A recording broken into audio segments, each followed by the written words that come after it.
এই বাংলার জমিন কোনো স্বৈরাচারীর জমিন হতে পারে না। আগামীর দিন আসবে, আগামীর এমন একটি পরিস্থিতি আমাদেরকে তৈরি করতে হবে, বাংলাদেশ কোনো স্বৈরাচারী দিয়ে শাসিত হবে না। কথা বলেন ঠিক কিনা? ষড়যন্ত্র করেছে রাতের আধারে, ষড়যন্ত্র করে মিজানুর রহমান আজারীকে বাংলাদেশ থেকে বিতাড়িত করেছে। কথা বলেন ঠিক কিনা? এই ষড়যন্ত্র বাস্তবায়ন হয় নাই, তারাও ষড়যন্ত্র করেছে, আল্লাহ পাকও ষড়যন্ত্র করেছেন। আল্লাহ বলছেন তোরাও ষড়যন্ত্র করেছিস, আমিও ষড়যন্ত্র করেছি। ওয়াম করুন ওয়াম করুল্লাহ, আল্লাহ আল্লাহ রসুলও ষড়যন্ত্র করছে, তারাও যে ষড়যন্ত্র করছে, কাফেররা ষড়যন্ত্র করছে। এবার আপনারা বলেন বাস্তবায়ন কাটটা হবে? আল্লাহটা হয়েছিল কিনা? স্বপ্ন ছিল 41 সাল পর্যন্ত থাকবে, কিন্তু সেই স্বপ্নকে আল্লাহ পাক 2024-এ একদম মাটির সঙ্গে মিশাই দিয়েছে। কথা বলেন ঠিক কিনা? সম্মানিত প্রিয় ভাইয়েরা আমার, আমি উদাত্ত আহ্বান জানাতে চাই, ও বাংলার জনতা, বাংলাদেশের মুসলমান, আপনারা ঐক্যবদ্ধ আন্দোলন করেছেন ব্রিটিশের বিরুদ্ধে, আল্লাহ পাক আপনাদেরকে বিজয় দান করেছে। ঐক্যবদ্ধ আন্দোলন করেছেন, 52 ভাষা আন্দোলন আপনাদেরকে আল্লাহ বিজয় দান করেছে। আপনারা ঐক্যবদ্ধ আন্দোলন করেছেন স্বৈরাচারী সরকারের বিরুদ্ধে, আল্লাহ পাক ছাত্র আন্দোলনের মাধ্যমে আল্লাহ পাক স্বৈরাচার মুক্ত বাংলাদেশ আপনাদেরকে বিজয় দান করেছে। কথা বলুন ঠিক কিনা? আর একটাবার আন্দোলন করতে হবে, আর একবার ঐক্যবদ্ধ হতে হবে, আর একবার সংঘবদ্ধ হতে হবে সকলকেই। যদি ঐক্যবদ্ধ হতে পারেন ইসলামের জন্য, কোরআনের জন্য, ইসলামের জন্য, ইসলাম প্রতিষ্ঠিত করার জন্য, খোদার কসম করে বলি বাংলার জমিনে ইসলাম প্রতিষ্ঠিত হবে। কোন বাতিল শক্তি ঠেকাইতে পারবে না, পারবে না, পারবে না।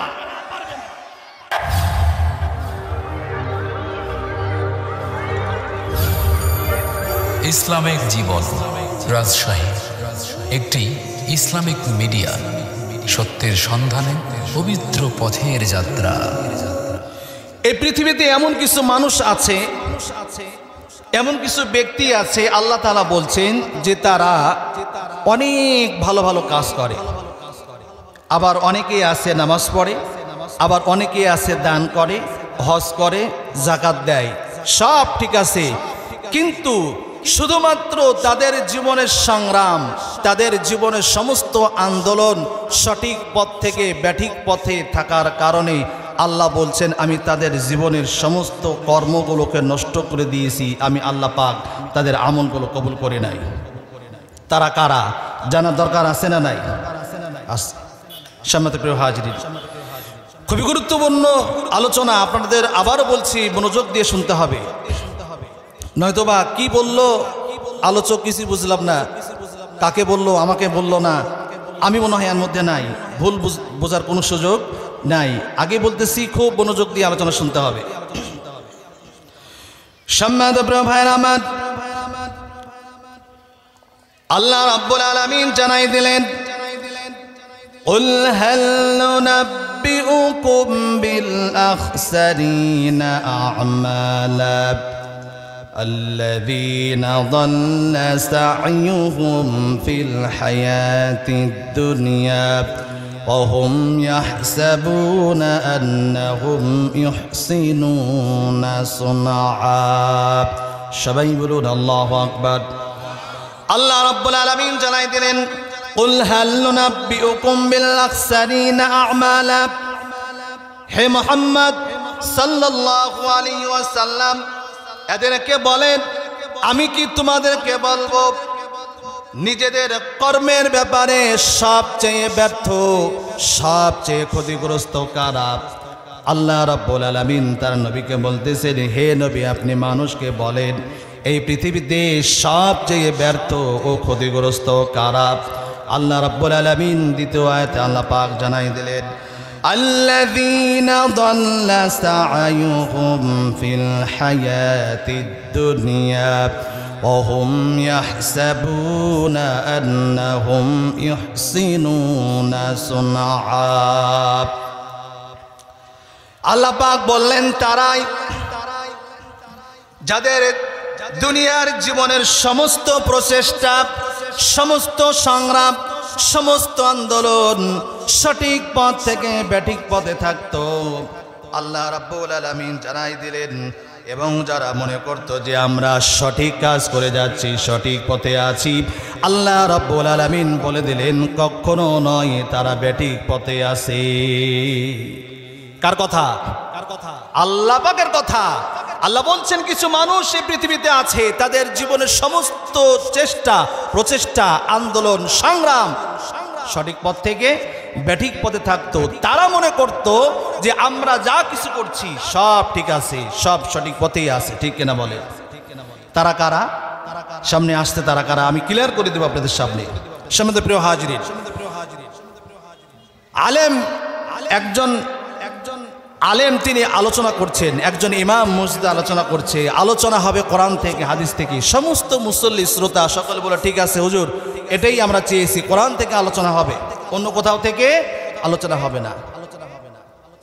সম্মানিত ইমাম সাহেব আলোচক, তিনি আলোচনা করছেন নামাজের কথা, যাকাতের কথা, সুন্নাতের কথা, সব ঠিক আছে। কিন্তু ওই কোরআন থেকে যখনই বলেছেন আল্লাহর জমিনে আল্লাহর দ্বীন প্রতিষ্ঠা করতে হবে, তখনই কিছু শ্রেণীর মুসল্লি দুভাগ হয়ে গেছে। কথা বলেন ঠিক কিনা? এক দল বলতেছে হুজুর যা বলতেছে কোরআন থেকে ঠিক আছে কথা, আরেকজন বলতেছে, আরেক দল বলতেছে হুজুর এই তো রাজনীতি শুরু করে দিল। এবার আপনারা বলেন যে কথাগুলো বলা হয়েছে সেগুলো আল্লাহর কথা না আলেমের কথা? এটা আওয়াজ দিয়ে বলেন ভাইরা। আল্লাহর কথা। তাহলে আপনাকে বুঝতে হবে, যদি আল্লাহর কথা বলতে গেলে আল্লাহর জমিন আল্লাহর দ্বীন প্রতিষ্ঠা করার কথা বলা হয়, আর আপনি যদি সেটাকে রাজনীতি বলে চালিয়ে দিতে চান, আপনি অবশ্যই আপনি বাতিল শক্তির, তাগুতি শক্তির মতবাদের দোষর। কথা বলেন ঠিক কিনা? সম্মানিত প্রিয় হাজিরিন, কোরআন যখন আপনি নামাজে তেলাওয়াত করছেন, মেনে নিচ্ছেন, কোরআন থেকে হাদিস থেকে আপনি নামাজ, রোজা, হজ, যাকাতের সমস্ত বিধিবিধান মেনে নিচ্ছেন, আর যখন বলা হচ্ছে এই জমিন যার, আইন চলবে তার, এই কথা যখন বলা হচ্ছে, এক শ্রেণীর মানুষ তখন ওই দলে আর থাকে না, তখন বলে যে হুজুর রাজনীতি শুরু করেছে। কথা বলেন ঠিক কিনা? সম্মানিত প্রিয় ভাইরা আমার, এজন্য খুবই গুরুত্ব দিয়ে আলোচনা শুনতে হবে। আপনার জীবনের সমস্ত আন্দোলন, সমস্ত সংগ্রাম, সমস্ত কিছু যদি নষ্ট হয়ে যায়, আর আপনি যদি নামাজ, ইবাদত, দান, সাদকা সব ঠিক আছে, আর আপনি যদি বলেন যে আমি এত কিছু করলাম আল্লাহ, আমি তো কিছু বুঝলাম না, আমার আমলগুলো কই, সেদিন আপনার প্রতি উত্তর, এই প্রতি উত্তরের জবাব আল্লাহ পাক প্রস্তুত করে রেখে দিয়েছেন। আল্লাহ আপনাকে বলবেন। সম্মানিত প্রিয় ভাইরা, আমি লক্ষ্য করছি অনেক ভাই সাইডে দাঁড়িয়ে আছেন, অনেক ভাই রাস্তায় দৌড়াদৌড়ি করছেন, হাঁটাহাঁটি করছেন, বিভিন্ন জায়গায় নষ্ট করে দিচ্ছেন সময়টা। আপনি হাজার চেষ্টা করলেও আগামীকালকে এরকম একটি পরিবেশ আর পাবেন না। ঠিক কিনা বলেন? এই জন্য উদাত্ত আহ্বান জানাবো, সময় খুবই কম, আমাদের প্রধান আলোচক অল্প কিছুক্ষণের মধ্যে চলে আসবে। আপনারা এদিকে সেদিকে ঘোরাফেরা না করে, আমি মেহেরবানি করে বলতেছি, এই যে জান্নাতের একটি বাগান আপনাদের জন্য সাজিয়েছে, এই বাগানের নিচে বসে যান, তাফসিরুল কোরআন মাহফিলকে সাফল্যমণ্ডিত করুন। আল্লাহ পাক আমাদের সকলকে কবুল করুক। আমরা সকল বলি আল্লাহুম্মা আমিন। সম্মানিত প্রিয় হাজিরিন, এরপর আল্লাহ পাক বলছেন, উলাইকাল্লাযীনা কাফারু বিআয়াতি রাব্বিহিম ওয়া লিকাইহি ফাহাবিতাত আ'মালুহুম ফালা নুকিমু লাহুম ইয়াওমাল কিয়ামাতি ওয়াজনা। এরা এমন সব লোক, আল্লাহ রাব্বুল আলামিন সুন্দর করে জানিয়ে দিচ্ছেন, এরা এমন সব লোক যারা রবের নির্দেশনা বলি মেনে নিতে অস্বীকার করেছে, রবের নির্দেশনা বলি মেনে নিতে অস্বীকার করেছে। তারা আর কি করেছে? তারা সামনে হাজির হওয়ার দিনটাকেও, কিয়ামতের দিন যে হাজির হতে হবে, এই বিষয়টিকে তারা লক্ষ্য করেনি, বিশ্বাস করেনি। রব্বুল আলামিন পরে বললেন, তাই তাদের জীবনের সমস্ত সংগ্রাম, সমস্ত প্রচেষ্টা, সমস্ত আন্দোলন আমি আল্লাহ রাব্বুল আলামিন কবুল করব না। শুধু তাই নয়, আল্লাহ পাক জানাই দিলেন, ও বান্দা শোনো, শুধু তাই নয়, তাদের জীবনের যতগুলো ভালো কর্ম, যতগুলো ভালো ইবাদত হয়েছে, আমি আল্লাহ রাব্বুল আলামিন কোনো কিছুই কবুল করব না। সম্মানিত প্রিয় ভাইরা আমার, এই মানুষগুলো হাসরের ময়দানে উপস্থিত হয়ে দেখবে তারা দুনিয়ার জীবনে অনেক ভালো ভালো কাজ করেছে, নামাজ পড়েছে, দান করেছে, যাকাত দিয়েছে, সাদকা দিয়েছে, রোজা করেছে, হজ করেছে, কিন্তু কিয়ামতের দিন উপস্থিত হয়ে যখন দেখবে তাদের আমল নামায় একদম ফাঁকা, কোনো আমল নামায় কোনো আমল নাই, আল্লাহ রাব্বুল আলামিনের কাছে প্রশ্ন করবে, রব্বুল আলামিন আমাদের জীবনের আমলগুলো কোথায়? আমরা যে আমলগুলো করেছি আমাদের আমলগুলো কোথায়? আমরা তো এই ভালো ভালো কাজ করেছি, নামাজ পড়েছি, যাকাত দিয়েছি, এই আমলগুলো কোথায়? কোনো কিছু তো নাই। আল্লাহ রাব্বুল আলামিন তখন ওই সমস্ত বান্দাদেরকে বলবে, ও আমার বান্দারা, তোমরা কি কোরআন পড়ো নাই?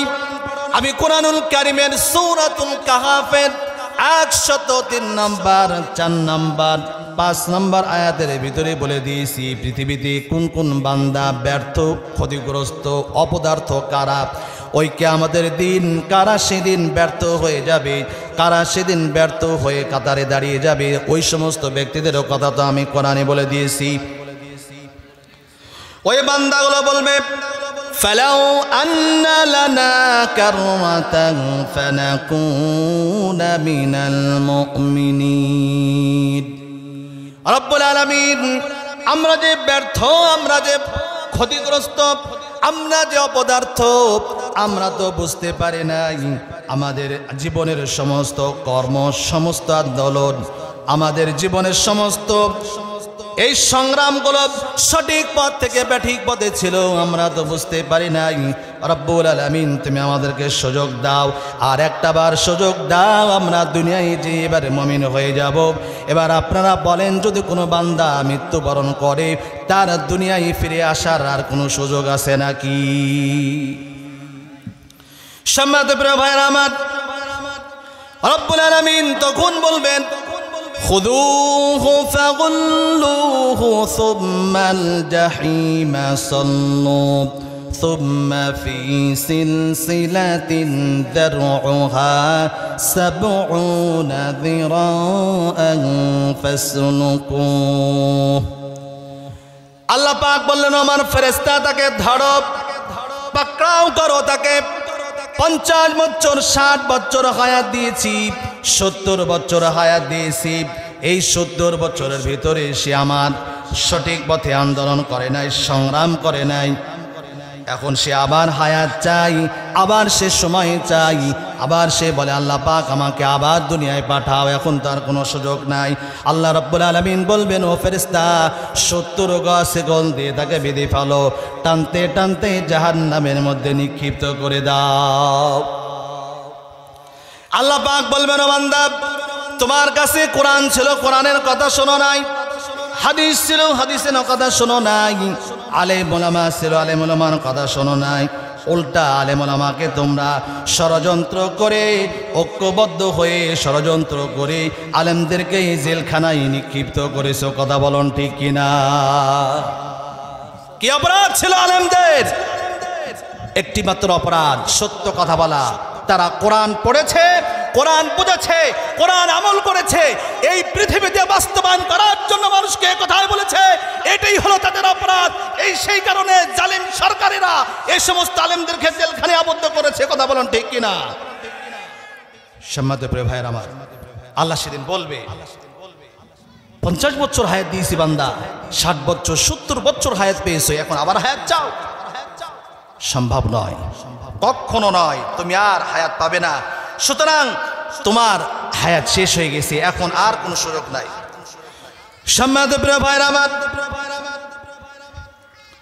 চিন্তা করেন, এই পৃথিবীতে কোনো কিছু মানুষ আছে আমল করে, ইবাদত করে, ভালো কাজ করে, দান করে, সাদকা করে, কিন্তু তাদের দান, তাদের ভালো কাজ কবুল হয় না। এটা আমার কথা না, আল্লাহর কথা। এটা আওয়াজ দিয়ে বলেন, কথাটা কার? আল্লাহ পাকের কথা। খুব গুরুত্ব দিয়ে শুনতে হবে। তারা কারা? আমি কিছুক্ষণের মধ্যেই প্রমাণ করে দেব তারা কারা।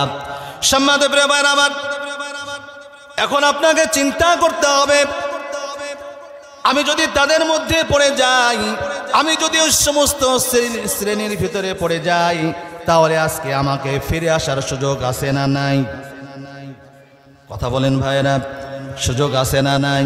আল্লাহ রাব্বুল আলামিন সেজন্য সতর্ক করে দিলেন, ও বান্দা খবরদার তোমার জীবনে যতগুলো সংগ্রাম, যতগুলো আন্দোলন, যতগুলো প্রচেষ্টা, সবগুলো যেন সঠিক পথে হয়। কথাটা কাট। সম্মানিত প্রিয় ভাইরা আমার, রাসূলুল্লাহ সাল্লাল্লাহু আলাইহি ওয়াসাল্লাম বললেন, আহলুন নার ইয়াবকুনা ফিন্নার। এই মানুষগুলো সেদিন এত পরিমাণ কান্না করবে, এত পরিমাণ চিৎকার করবে, আর একটি কথা বলবে, রব্বুল আলামিন, আমরা যে ব্যর্থ, আমরা যে অপদার্থ, আমরা তো বুঝতে পারি নাই, সঠিক পথে আমাদের সংগ্রামগুলো ছিল না, আমাদের জীবনের সমস্ত আন্দোলনগুলো যে নষ্ট হয়ে গেছে, আমরা তো বুঝতে পারি নাই। আপনি আমাদেরকে মাফ করে দেন, আপনি আমাদেরকে ক্ষমা করে দেন, আরেকটা বার দুনিয়ায় পাঠান, আমরা এবার মুমিন হয়ে যাব, মুত্তাকিন হয়ে যাব, পরিষ্কার হয়ে যাব, আমাদেরকে আরেকটা বার সুযোগ দেন। সম্মানিত প্রিয় ভাইয়েরা আমার, তারা এরকম করে চিৎকার করবে আর কান্না করবে আল্লাহ রাব্বুল আলামিনের দরবারে। রাসূলুল্লাহ সাল্লাল্লাহু আলাইহি ওয়াসাল্লাম বললেন, তারা সেদিন বলবে, ফাতাসিরুদ্দুমুন কান্নাহা ওয়াজাদাত।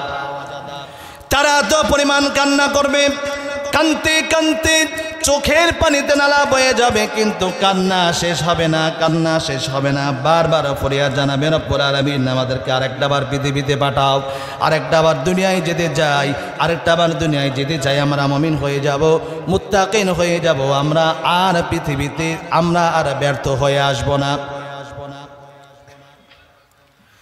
সম্মানিত প্রিয় ভাইরা আমার, একটি সময় আসবে চোখের পানি শেষ হয়ে যাবে, ওই চোখ দিয়ে পানি বের হবে না, ওই চোখ দিয়ে রক্ত বের হবে, রক্ত বের হতে হতে রক্ত বের হওয়ার কারণে চোখগুলো ক্ষতবিক্ষত হয়ে যাবে, কিন্তু কান্না শেষ হবে না।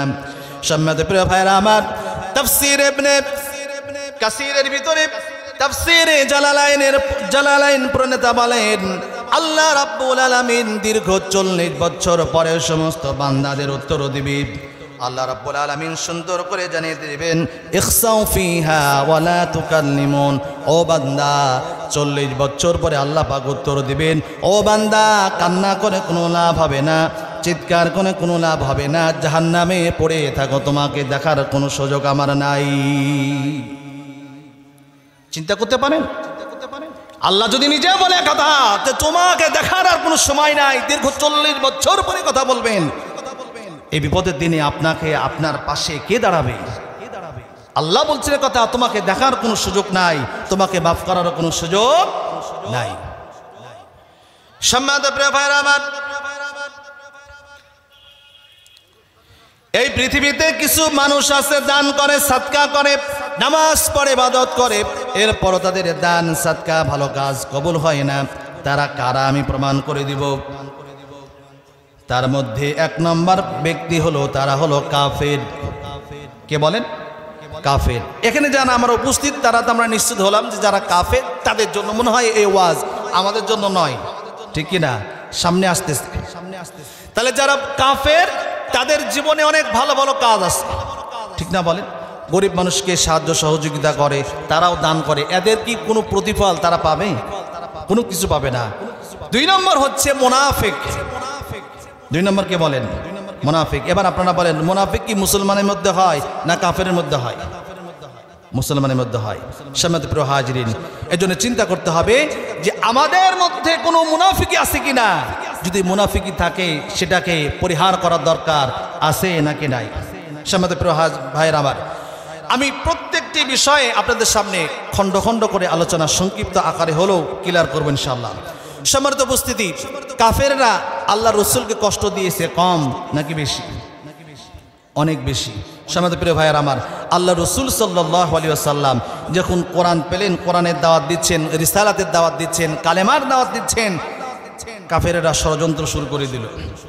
এইভাবে যদি মুহাম্মদ সাল্লাল্লাহু আলাইহি ওয়াসাল্লাম তিনি যদি যেভাবে কালেমার দাওয়াত দিচ্ছে, এভাবে যদি কালেমার দাওয়াত দেয়, কোরআনের যদি দাওয়াত দেয়, তাহলে আমাদের সর্বনাশ। সামনে নেতৃত্ব কর্তৃত্ব আর চলবে না। সুতরাং আমাদেরকে এখনই ব্যবস্থা নিতে হবে। সেটা হলো কি? মুহাম্মাদের বিরুদ্ধে ষড়যন্ত্র করো। সম্মানিত প্রিয় ভাইয়ের আমার, আমরা যে কোরআন পেয়েছি, এই কোরআনটা কি জীবিত না মৃত? আপনারা আওয়াজ দিচ্ছেন কম, আপনারা কি অসন্তুষ্ট হচ্ছেন নাকি? আপনারা কি রাগ করছেন? প্রিয় ভাইয়েরা, আপনাদের কি কষ্ট হচ্ছে? একটু যদি আওয়াজ দেন তাহলে আমি বুঝতে পারবো যে আপনারা অন্তত পক্ষে আলোচনাটা গুরুত্ব দিয়ে শুনতেছেন। আর যদি মনে করেন যে আওয়াজ দিব না, তাহলে আমি অন্তত মনে করবো হয়তো আলোচনা ভালো হচ্ছে না, আপনাদেরকে ভালো লাগছে না, হুজুর তাড়াতাড়ি নেমে গেলে খুশি হতাম। যদি আপনাদের ভালো লাগে আলোচনা, যদি আপনার মনোযোগ দিয়ে শুনেন, তাহলে একটু আওয়াজ দিতে হবে, ঠিক কিনা বলেন? সম্মানিত প্রিয় ভাইরা, এখনো অনেক লোক আমাদের কাছে তথ্য আসছে, অনেক লোক বাইরে সাইডে বিভিন্ন জায়গায় দাঁড়িয়ে আছেন। এত সুন্দর একটি জান্নাতের বাগান তৈরি করা হয়েছে, আপনারা মেহেরবানি করে এসে বসেন। এই মাহফিলকে সুন্দর করে সাফল্যমণ্ডিত করার দায়িত্ব একান্তই আপনাদের। সম্মানিত প্রিয় হাজিরিন, আমি অনুরোধ জানাচ্ছি আপনারা সকলেই এই মাহফিলের প্যান্ডেলের নিচে বসে যান। সম্মানিত প্রিয় হাজিরিন, আমরা যে কোরআন পেয়েছি, এ কোরআন জিন্দা না মৃত বলেন? জিন্দা। এ কোরআনকে যদি আমরা প্রশ্ন করি, উত্তর পাওয়া যাবে নাকি যাবে না? যাবে। কোরআন হলো এই দুনিয়ার, কোরআন হলো এই দুনিয়ার জীবন্ত গ্রন্থ। কোরআন হলো এই দুনিয়ার জীবন্ত গ্রন্থ। তুমি প্রশ্ন করলেই উত্তর পাবে, তুমি প্রশ্ন করলেই উত্তর পাবে, এমন প্রাণবন্ত। কোরআন হলো এই দুনিয়ার জীবন্ত গ্রন্থ। যদি তুমি প্রশ্ন করো, যদি প্রশ্ন করো তোমার নাম কি হে প্রাণ প্রতীপ, বলবে তখন ইন্নাহু লা কোরআনুল কারীম। যদি প্রশ্ন করো তো কোরআন তোমার দেশের বাড়ি কই, বলবে তখন লাউহে মাহফুজ ঠিকানাহীন নই। পৃথিবীতে আছে কয়টা বই, পৃথিবীতে আছে কয়টা বই, এমন মধুমন্ত্র। কোরআন হলো এই দুনিয়ার জীবন্ত গ্রন্থ। কোরআন হলো এই দুনিয়ার জীবন্ত গ্রন্থ। লিল্লাহি তাকবীর। সম্মানিত প্রিয় ভাইরা আমার, আল্লাহ রাসূল সাল্লাল্লাহু আলাইহি ওয়াসাল্লাম কালেমার দাওয়াত দিচ্ছেন, রিসালাতের দাওয়াত দিচ্ছেন। কাফেররা, মুশরিকেরা তারা আল্লাহ রাসূল সাল্লাল্লাহু আলাইহি ওয়াসাল্লামের বিরুদ্ধে ষড়যন্ত্র শুরু করলো। তারা যে ষড়যন্ত্রগুলো করেছে, এই ষড়যন্ত্রের সমস্ত কথা আল্লাহ রাব্বুল আলামিন কোরআনের ভিতরে জানিয়ে দিয়েছে বিশ্ববাসীকে। হে বিশ্ববাসীরা, আমার রাসূলের বিরুদ্ধে ষড়যন্ত্র করেছে কাফেররা, যা যা সব কিছু ষড়যন্ত্র কথা আমি বিশ্ববাসীকে জানিয়ে দিয়েছি। যদি বলুন আল্লাহু আকবার। সম্মানিত প্রিয় ভাইরা আমার, আজকের আলোচনা কোরআন হাদিস থেকে শুনবেন আর বর্তমান প্রেক্ষাপটের সঙ্গে মিলাবেন, হুবহুব মিলে যাবে। তারা কাফেরেরা ইসলামের বিরুদ্ধে, কোরআনের বিরুদ্ধে যেভাবে ষড়যন্ত্র করেছে, বর্তমান প্রেক্ষাপটে ইসলাম বিদ্বেষী যারা বাংলাদেশে ছিল তাদের ষড়যন্ত্র আর কাফেরদের ষড়যন্ত্র হুবহুব এক। আমি কোরআন দিয়ে প্রমাণ করে দেব আপনাদের সামনে। সম্মানিত প্রিয় ভাইরা আমার, আল্লাহ রাসূল সাল্লাল্লাহু আলাইহি সাল্লামের বিরুদ্ধে ষড়যন্ত্র করলো তিনটা। জোরে বলুন কয়টা? তিনটা। এই ষড়যন্ত্রের কথা আল্লাহ রাব্বুল আলামিন সূরাতুল আনফালের 30 নম্বর আয়াতে আল্লাহ পাক জানাই দিয়েছেন। আপনি বাড়িতে গিয়ে শুধু এতটুকু কথাগুলো মিলাবেন, দেখবেন হুবহুব মিলে যাবে। আর বর্তমান সময়ের ইসলাম বিদ্বেষী যারা, তাদের ষড়যন্ত্র এখন শুনে মিলাবেন, হুবহুব মিলে যাবে। সম্মানিত প্রিয় ভাইরা আমার, নবীজির বিরুদ্ধে ষড়যন্ত্র করল তিনটা। وَإِذْ يَمْكُرُ بِكَ الَّذِينَ كَفَرُوا لِيُثْبِتُوكَ أَوْ يَقْتُلُوكَ أَوْ يُخْرِجُوكَ وَيَمْكُرُونَ وَيَمْكُرُ اللَّهُ وَاللَّهُ خَيْرُ الْمَاكِرِينَ।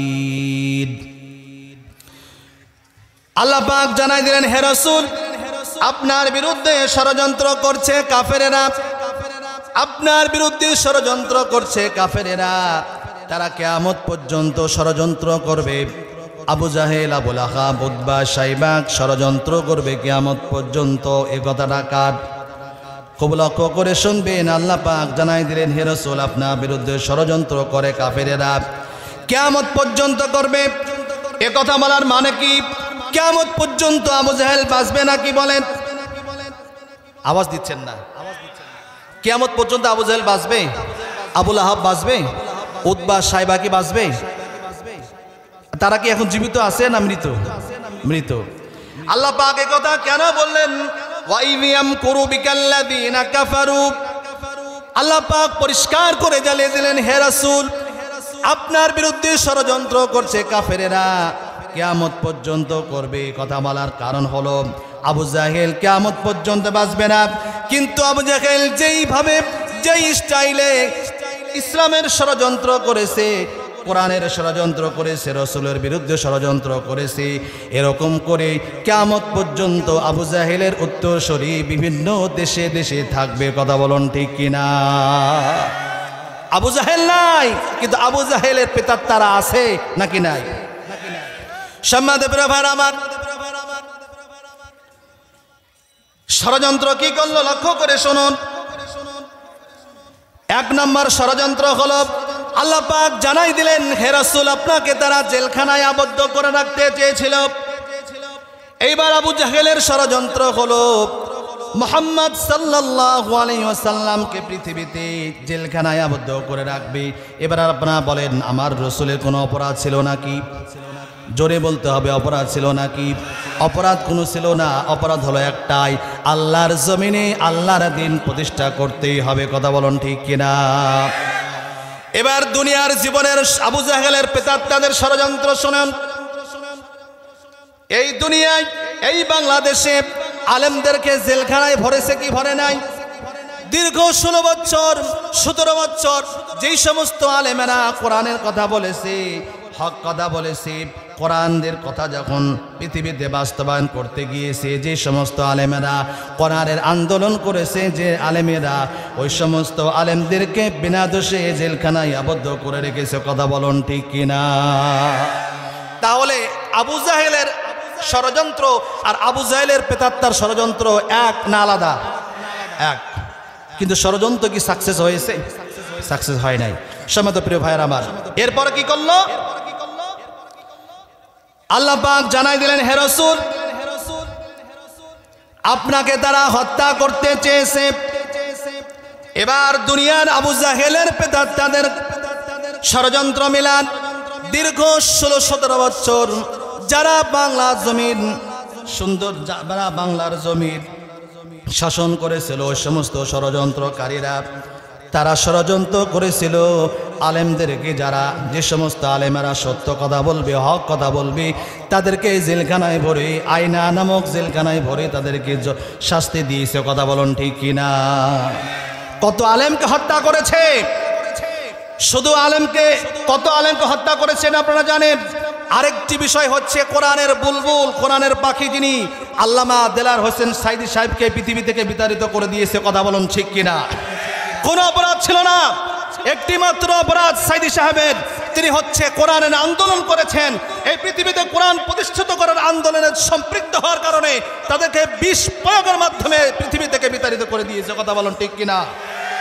সম্মানিত প্রিয় ভাইরা আমার, আমরা উপদেষ্টার প্রধানের কাছে আহ্বান জানাতে যাই, যারা কোরআনের বুলবুলকে নির্বিঘ্নে, যারা বিনা অপরাধে তারা পৃথিবী থেকে বিতাড়িত করে দিল, তাদেরকে অবশ্যই বাংলার জমিনে বিচার করতে হবে। কারা কারা চান তো হাত উঁচু করে আল্লাহকে দেখান। সম্মানিত প্রিয় ভাইরা আমার,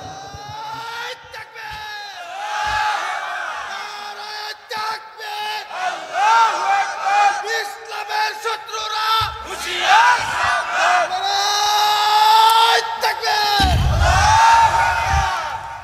সম্মানিত প্রিয় ভাইরা, আর একবার ঐক্যবদ্ধ হতে হবে। ইমানদারেরা দীর্ঘ 16-17 বছর নিরপরাধ, কোনো অপরাধ করেনি, কোনো ভুল করেনি, জেল জুলুম নির্যাতন যতগুলো দিয়েছে, যদি ভালো করে ইতিহাস তালাশ করা হয়, আয়ামে জাহিলিয়াতের বর্বরতাকে হার মানিয়ে দিয়েছে। কথা বলুন ঠিক কিনা? একটি মামলায় খালিস হতে না, একটি মামলায় উদ্ধার হতে না হতেই আরেকটি মামলা এসে হাজির।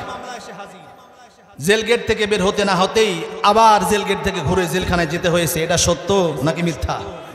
সম্মানিত প্রিয় ভাইরা আমার, এরপরও মর্দে মুজাহিদরা, ইমানদার বান্দারা ইমানের পথ থেকে দূরে সরে যায় না। কথা বলুন ঠিক কিনা? বিপদ আসবে, মুসিবত আসবে, ইমানদার বান্দার ইমান থেকে সরে যাবে না। কথা বলুন ঠিক কিনা? সম্মানিত প্রিয় ভাইরা আমার, আমাদেরকে ঐক্যবদ্ধ আন্দোলন থাকতে হবে, ঐক্যবদ্ধ হয়ে থাকতে হবে। আর যেন বাংলার জমিনে কোন সরকার স্বৈরাচারী স্টাইলে রাষ্ট্র পরিচালনা করতে না পারে, এই জন্য আমাদেরকে ভূমিকা রাখতে হবে। কথা বলুন ঠিক কিনা? যদি বসে থাকেন, অন্যায়ের বিরোধিতা না করেন, আপনি যদি মনে করেন এ কাজ আমার নয়, তারা করবে, আরেকজন করবে, মনে রাখবেন বিগত দিনে এই ভুল মানুষের ভেঙে গেছে। যখন ইসলামী আন্দোলনের নেতা কর্মীদেরকে ধরছিল, অন্য দলের নেতা কর্মীরা চুপ ছিল, বসেছিল, এটা আমার কাজ নয়, তারা ভুল করেছে, তাদের বিষয় তারা দেখুক। কথা বলুন ঠিক কিনা? কিন্তু যখন দেখেছে যে একে একে ইসলামী আন্দোলনের নেতা কর্মী থেকে শুরু করে যারা হক কথা বলছে, সত্য কথা বলছে, যারা নিজের দলের বাইরের নেতা কর্মীদেরকেও তারা ছাড় দেয় নাই বিগত দিনে। কথা বলুন ঠিক কিনা? এর জন্য মনে রাখবেন, বাতিল শক্তির ঐক্যবদ্ধ যখন হবে, শুধু টুপি আলেমদেরকে ধরবে না, টুপিওয়ালা, দাড়িওয়ালা, মুজালা সকলকেই একাধারে মুমিন মুসলমানদেরকে টার্গেট করে তাদেরকে পৃথিবী থেকে উৎখাত করে দেওয়ার ষড়যন্ত্র করবে। কথা বলুন ঠিক কিনা? সমাজে প্রিয় ভাইয়ের আমার, ইসলামের জন্য, ইমানের জন্য অনেক ইমানদার মান্দারা ঘর ছেড়েছে, বাড়ি ছেড়েছে, এরপরও ইমান থেকে সরে যায় নাই। কথা ঠিক না বা ঠিক? সমাজে প্রিয় ভাইয়ের আমার, আব্দুল উজ্জাব তার চাচাকে গিয়ে বলল, চাচা আপনি কি একজন ব্যক্তির নাম শুনেছেন নাকি? আমাদের এলাকায় থাকে, তার নাম হলো মুহাম্মদ সাল্লাল্লাহু আলাইহি ওয়াসাল্লাম। আপনি কি তার নাম শুনেছেন নাকি? লোকটি কেমন? চাচা বলতেছেন, ও ভাতিজা, অবশ্যই নিঃসন্দেহে লোকটা একজন ভালো মানুষ, তাতে কোনো সন্দেহ নাই। ভাতিজা বলল, চাচা যে নতুন দিনের কথা বলে, ইসলামের কথা বলে, কোরআনের কথা বলে, আপনার এই ব্যাপারে সিদ্ধান্ত কি, মতামত কি, আপনি মেহেরবানি করে বলেন।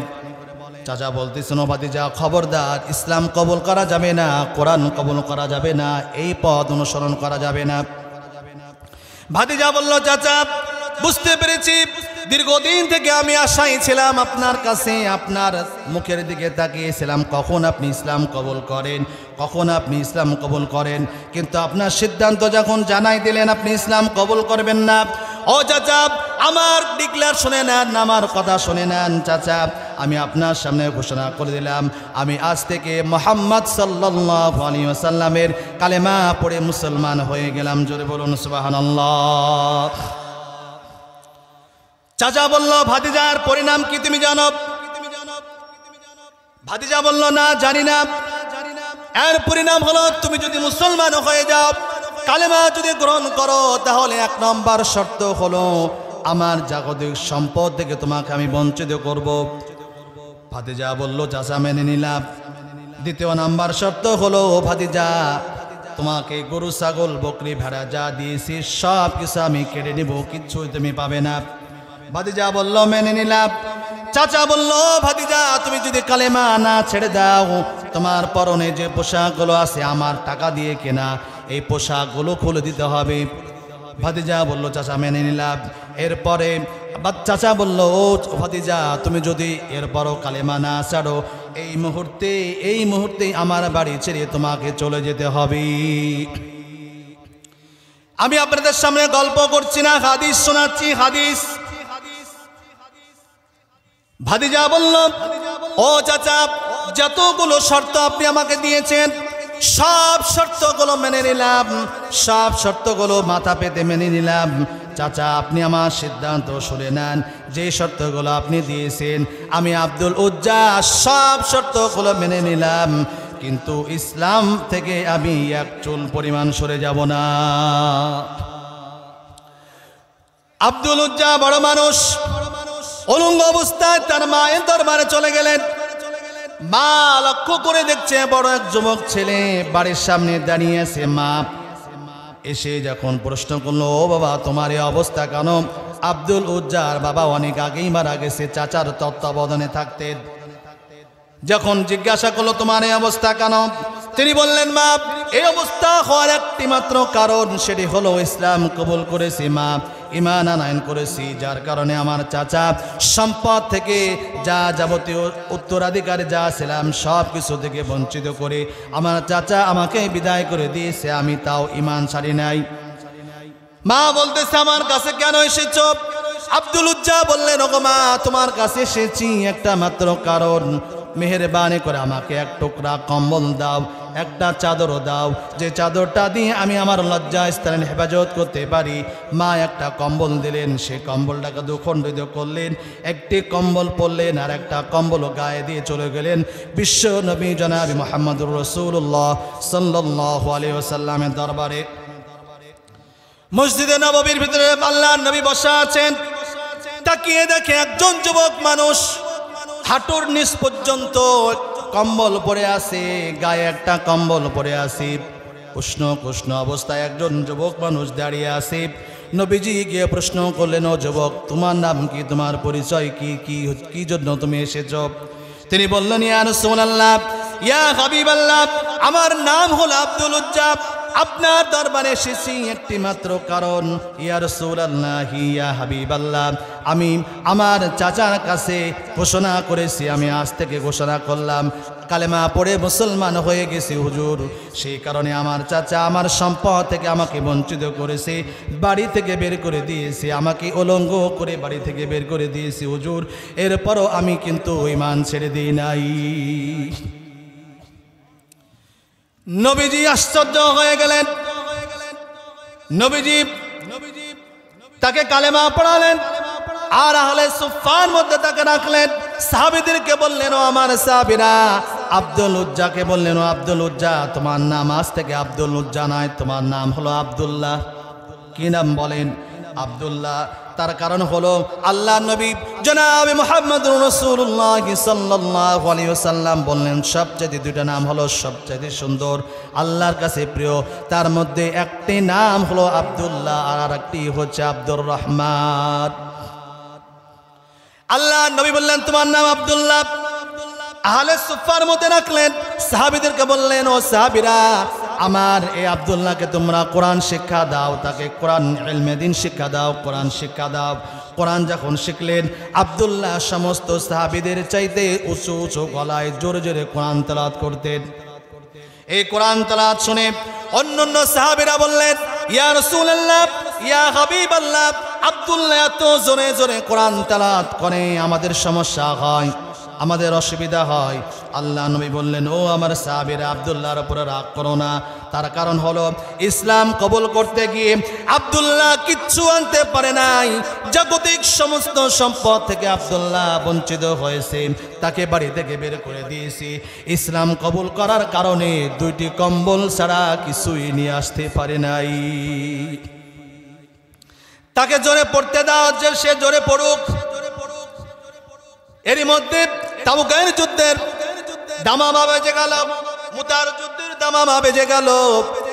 নবীজি চাদর ফেলে দিলেন, সাহাবীদেরকে বললেন, ও আমার সাহাবীরা, যুদ্ধের জন্য দান করো, যে যা পারো দান করো। সমস্ত সাহাবীরা দান করলেন। সমস্ত সাহাবীরা নিজ নিজ সাধ্য অনুযায়ী দান করলেন। আল্লাহ নবী বললেন, ও আমার সাহাবীরা, সকলকে দেখতে পাচ্ছি, কিন্তু আমার আবু বকর কোথায়? আমার আবু বকরকে দেখতে পাচ্ছি না কেন? আবু বকর কোথায়? মসজিদে নববীর একটি পিলারের কিনারায় আল্লাহর নবী সাহাবী আবু বকর রাদিয়াল্লাহু তাআলা আনহু দাঁড়িয়েছিলেন। তিনি উঠ থেকে এসে আল্লাহর নবীর সামনে একটি ব্যাগ, একটি থলে বের করলেন। সেই ব্যাগ থেকে আল্লাহর নবী যখন ঢাকলেন, ওই থলে যখন ঢাললেন, কিছু গাব আর কিছু দিরহাম বের হলো। আর নবীজি তাকিয়ে দেখে, আল্লাহর নবী তাকিয়ে দেখে আবু বকর রাদিয়াল্লাহু তাআলা আনহুর চোখ বেয়ে বেয়ে পানি পড়ে দাঁড়িয়ে ভিজে ভিজে যাচ্ছে।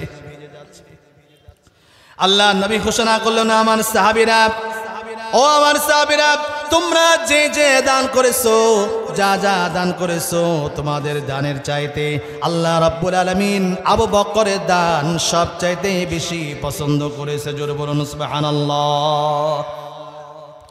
সাহাবীরা বলল, ইয়া রাসূলুল্লাহ, ইয়া হাবিবাল্লাহ, বুঝলাম না, আমরা এত এত দান করলাম, এত এত দিলাম, এত এত দান করলাম, আর ওমর আবু বকরের দান কবুল হয়ে গেল, এত মর্যাদাশীল হয়ে গেল, কারণ কি বুঝলাম না। আল্লাহ নবী জনাবে মুহাম্মদুর রাসূলুল্লাহ সাল্লাল্লাহু আলাইহি ওয়াসাল্লাম সাহাবীদেরকে বললেন, ও সাহাবীরা, তোমরা কি জানো নাকি তোমাদেরকে প্রশ্ন করি, তোমরা বলো তো তোমরা কি কি দান করেছো? কিছু কিছু সাহাবী বললেন, ইয়া রাসূলুল্লাহ, ইয়া হাবিবাল্লাহ, আমি 1 ভাগ দান করেছি, 3 ভাগ রেখেছি। কেউ বললেন আমি 2 ভাগ রেখেছি, আমি 2 ভাগ দান করেছি। কেউ বললেন 3 ভাগ রেখেছি, 1 ভাগ দান করেছি। আল্লাহ নবী জনাব মুহাম্মদুর রাসূলুল্লাহ সাল্লাল্লাহু আলাইহি ওয়াসাল্লাম আবু বকরকে প্রশ্ন করলেন, ও বকর, তুমি কি রেখেছো আর কি দান করেছো? তিনি বললেন, ইয়া রাসূলুল্লাহ, ইয়া হাবিবাল্লাহ, আমার জাগতিক সম্পদ বলতে গিয়ে যত কিছু যা বোঝাই সব কিছু এনে আল্লাহ নবীর কদম মুবারকে ঢেলে দিয়েছি। আমার বাড়িতে আল্লাহ আর আল্লাহর নবী ছাড়া কিছু নাই। সাহাবীরা বুঝতে পারলেন। আব্দুল্লাহ নবীজির দরবারে এসে বললেন, ইয়া রাসূলুল্লাহ, ইয়া হাবিবাল্লাহ, এই যুদ্ধের জন্য কত সাহাবী কত কিছু দান করলেন। আমি এমন একজন হতভাগা সাহাবী, কিছুই দান করতে পারলাম না। আমার কোনো সম্পদ নাই, টাকা নাই, পয়সা নাই।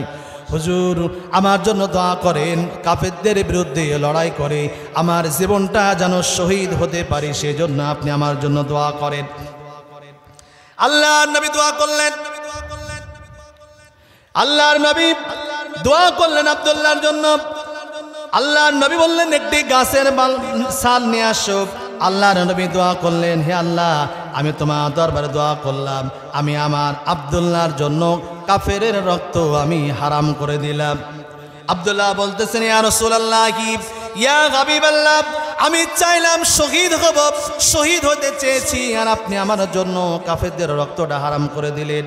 আল্লাহ নবী বললেন, ও আব্দুল্লাহ, তোমার জন্য যে দোয়া করেছি, ও আব্দুল্লাহ, তুমি যদি বাড়িতে জ্বরে আক্রান্ত হয়ে যদি মৃত্যুবরণ করো, আল্লাহ রাব্বুল আলামিন তোমাকে শাহাদাতের মর্যাদা দিয়ে দিবে। জোরে বলুন সুবহানাল্লাহ। কয়েকদিন পরে খবর আসলো, আল্লাহর নবী জনাবে মুহাম্মদুর রাসূলুল্লাহ সাল্লাল্লাহু আলাইহি ওয়াসাল্লামের কাছে খবর আসলো, ইয়া রাসূলুল্লাহ, ইয়া হাবিবাল্লাহ, আপনার সাহাবী আব্দুল্লাহ জ্বরে আক্রান্ত হয়ে কয়েকদিন থেকে জ্বরে আক্রান্ত হয়ে সে মৃত্যুবরণ করেছে। নবীজি আব্দুল্লাহর মৃত্যুর সংবাদ শুনে তিনি অনেক কষ্ট পেলেন। নবীজি বললেন, ও আমার সাহাবীরা, আব্দুল্লাহর জন্য কবর খনন করো, সমস্ত বন্ধ ব্যবস্থা করো। আব্দুল্লাহকে লাশ ধরে নিয়ে আসতেন হযরতে আবু বকর সিদ্দিক রাদিয়াল্লাহু তাআলা আনহু, হযরতে ওমর রাদিয়াল্লাহু তাআলা আনহু। কবরের পাশে টিপ টিপ করে আলো ধরে আছে হযরত বেলাল রাদিয়াল্লাহু তাআলা আনহু। কবরের ভিতরে নেমেছে আর কেউ না, বিশ্বনবী জনাবে মুহাম্মদুর রাসূলুল্লাহ সাল্লাল্লাহু আলাইহি ওয়াসাল্লাম, তিনি নেমে আসেন আর সাহাবীদেরকে বলতেছেন, ও আমার সাহাবীরা, আমার আব্দুল্লাহকে তোমরা আদবের সঙ্গে ধরে নিয়ে আসো। আল্লাহ নবী কবরে রাখলেন, জানাজা দিলেন, কবরে রাখলেন। কবরে রাখার পরে নবীজি দুহাত তুলে আল্লাহর কাছে দোয়া করলেন, রব্বুল আলামিন, আমার সাহাবী আব্দুল্লাহ মৃত্যুবরণ করেছে, আমি আব্দুল্লাহর জন্য তোমার দরবারে দোয়া করি গো আল্লাহ, আমি আব্দুল্লাহর উপরে সন্তুষ্ট আছি। আল্লাহ, তুমি মেহেরবানি করে আব্দুল্লাহর উপরে তুমি রাজি খুশি সন্তুষ্ট হয়ে যাও। জোরে বলুন সুবহানাল্লাহ। আল্লাহ নবী সাহাবী আব্দুল্লাহ বিন মাসউদ রাদিয়াল্লাহু তাআলা আনহু বললেন, এই কবরটা যদি আব্দুল্লাহর না হয়ে আমি আব্দুল্লাহ ইবনে মাসউদের হয়ে যেত, আমার জীবনটা ধন্য হয়ে যেত, আমি ধন্য হয়ে যেতাম। যার কারণ হলো আল্লাহর নবী যার জন্য দোয়া করেছে, আমার বিশ্বাস অবশ্যই আল্লাহ রাব্বুল আলামিন তার কবরটাকে জান্নাতের টুকরা বানিয়ে দিয়েছে। কথা বলুন ঠিক কিনা? সকলে জিকির করুন সুবহানাল্লাহ, আলহামদুলিল্লাহ, লা ইলাহা ইল্লা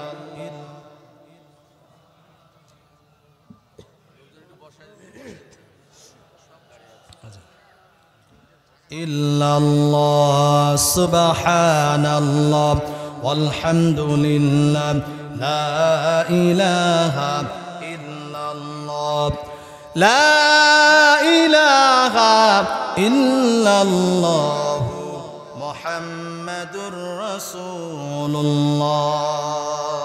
সম্মানিত প্রিয় ভাইরা আমার, ঈমান যখন নিয়ে আসা হবে ইমানদার যখন আপনি হবেন, অনেক সময় বিগত দিনে আমরা দেখেছি যে শুধুমাত্র ইসলামী আন্দোলন করার কারণে, সত্য পথে থাকার কারণে, হক পথে থাকার কারণে ঘরও ছাড়তে হয়েছে, বাড়িও ছাড়তে হয়েছে, মাসের পর মাস ঘর বাড়িতে আসতে পারিনি। কথা বলুন ঠিক কিনা? এজন্য যুগে যুগে পরীক্ষা আসবে, বিপদ আপদ আসবে, বালা মুসিবত আসবে। এরপরও মুসলমানের ইমানদারের দায়িত্ব হচ্ছে শত বিপদ অতিক্রম করে ইমানের উপরে প্রতিষ্ঠিত থাকা। কথা বলুন ঠিক কিনা?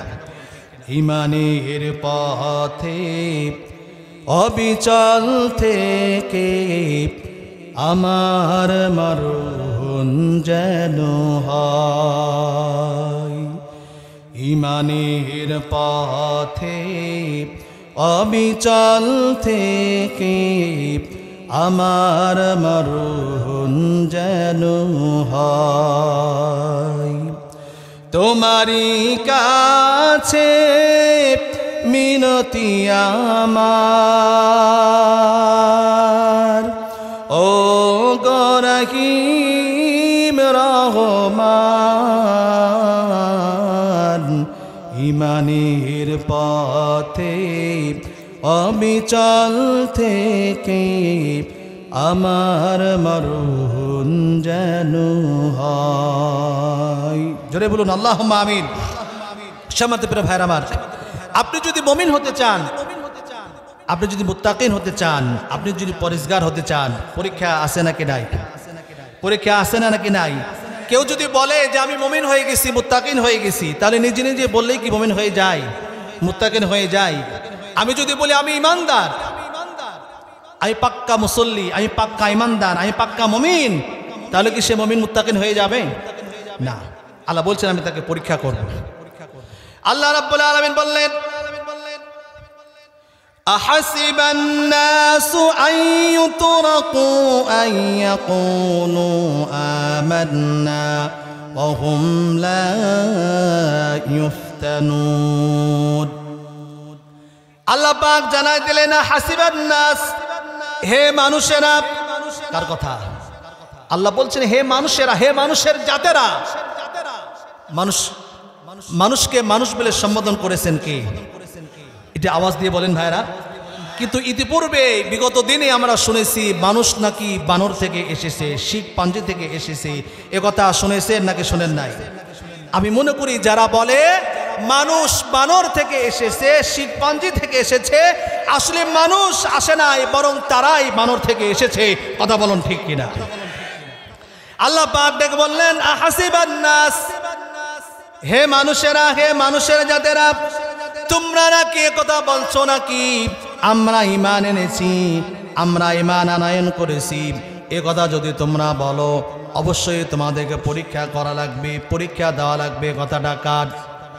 সবাই বলুন, পরীক্ষা দেওয়া লাগবে। কথাটা কার? ও মুসলমান, বিগত দিনে যতগুলো এই পৃথিবীতে ইমানদার বান্দা, নেককার বান্দা যারা পৃথিবীতে ছিল, তাদেরকেও পরীক্ষা দেওয়া লেগেছে। কথা বলুন ঠিক কিনা? বিভিন্নভাবে মুমিন বান্দাদেরকে পরীক্ষা দেওয়া লেগেছে।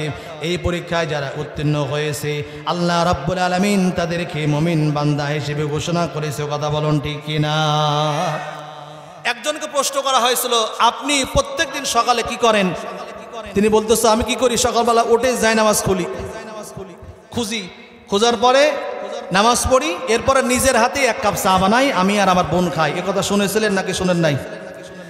কিন্তু দুঃখজনক হলো সত্য, এ জাতির দুর্ভাগা জাতি, যখন 5ই আগস্টে যখন এ জাতির স্বৈরাচারীর অধপতন হলো, অনেকেই অনেক কিছু দেখালো, আমরাও অনেক কিছু দেখতে পেলাম, কিন্তু দুঃখজনক হলো সত্য, সেই বঙ্গভবন থেকে আমরা জায়নামাজ দেখতে পাইনি। কথা বলুন ঠিক কিনা?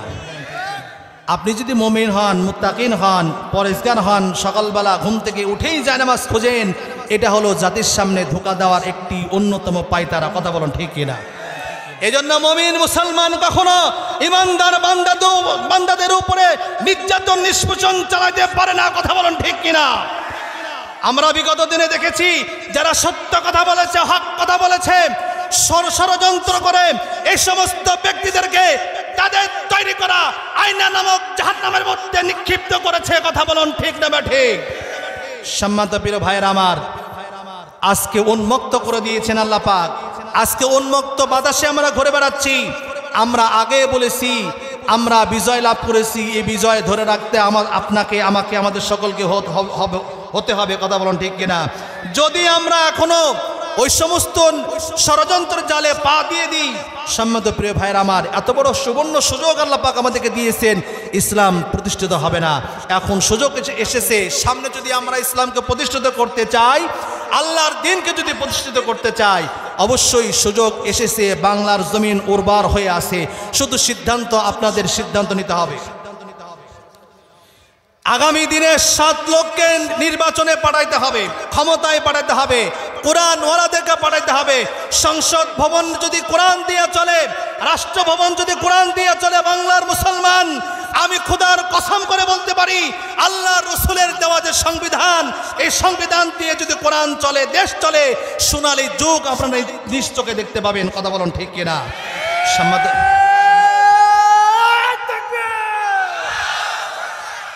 আল কোরআনের আলো সংসদে জ্বলে, আল হাদিসের আলো